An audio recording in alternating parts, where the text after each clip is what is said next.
Put your seat in its upright and locked position, fasten your safety belt, and hold on, because the Baldy and the Blonde Show is about to launch.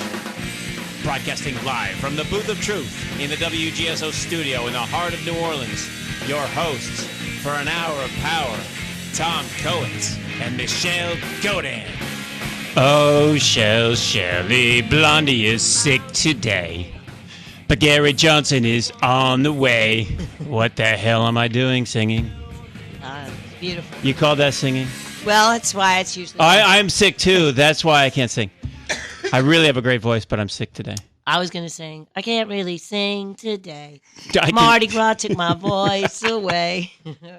Really? That's my excuse. Mardi Gras, I'm sick, whatever. Yes. Otherwise, I could really sing. That's it. But the key words to that stupid little song I sang was what? Gary Johnson. That's true. Presidential candidate Gary Johnson will join us for the second time here on Baldy and the Blonde. The first time was about a year. Almost 2 years ago. That's how prescient we are. Yeah. He was on before he was a declared candidate. Yep. That was actually April 17th, 2010. I will put a link to that show at the front page of our website, baldyandtheblonde.com. Very, very interesting man. And shares a lot of the same positions as Ron Paul. Yes.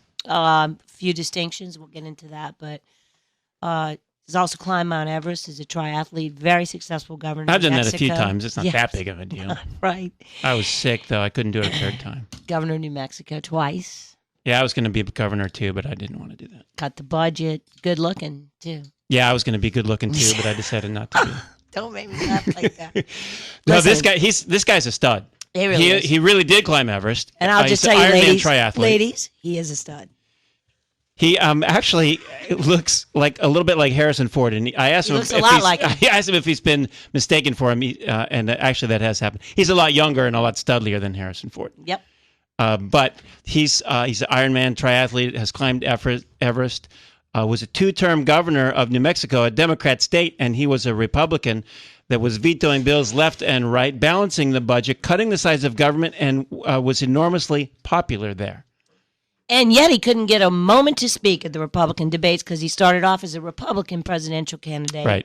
And, it was abysmal and ridiculous that, as usual, anybody who doesn't speak out of the same cookie-cutter mold is ignored. Sure, if you're not pro-war and pro-police state and all that kind of stuff, right, and pro-giving our money away to Israel and other foreign interests, then they don't want to hear what you have to say. And foreign banks. Yeah, they don't want to hear anything. Yeah, so they shuttled him off to the edge of a stage, never asked him a question, and half the time excluded him. So I'm very happy to see that he is seeking the Libertarian nomination. But guess what? What? He's on the line right now. Hey, way to go. Governor Johnson. I am. Thanks for having me on. Well, thank you for for coming on to the show again. I hope you remember the first time around a couple years ago before you had declared. And that was sure do. It was actually I sure do. And that was April 17, 2010 to our listeners if you want to go listen to that show. Now, I am seeking the Libertarian nomination. Of course, that's nothing. That's no done deal of any sort. But right. I think I'm talking the same message as Ron Paul. I don't think Ron Paul is going to win the Republican nomination. So, as the messenger I am for liberty and freedom and an agenda that I think recognizes the problems, recognizes or puts forth the solutions, and I just making the pitch that I have the resume to suggest I'll doggedly pursue the agenda. Yeah, and you've been getting some really excellent press recently that I've seen. I'm on your mailing list, and I read a lot of the things you send out. And I see that some of the mainstream's actually picking up on the fact that, whoa, this is a guy that could win. Assuming it's either, Fetal D or Fetal Dumb, Romney versus Obama, and you're in the mix, I think it would make for a hell of an interesting race. People are starting to see that. Did you both see the report by the ACLU a couple of weeks ago? I did. I saw that you got a standing ovation. That's hard to do. Well, I like to point out that when people ask me, well, what are your differences between Santorum and Romney, I would point out the ACLU report, which, and by the way, this report, ACLU, they're dedicated to civil liberties, dedicated to the first 10 amendments of the Constitution. And out of a 24 possible score, Santorum and Romney both get 0. Jeez. Gingrich gets 4, President Obama gets 16, Ron Paul gets 18, and I got 21. So I thought I was very proud of that. That's the civil liberties side of it, and I think you got to couple that with balancing the federal budget, and I think that's where most of us are politically, socially liberal, fiscally conservative. And when I say socially liberal, constitutionally based, what's this country all about? Isn't it about the liberty and freedom that we should have to make choices that only you and I should be able to make? I'm trying to figure out which part of that is controversial.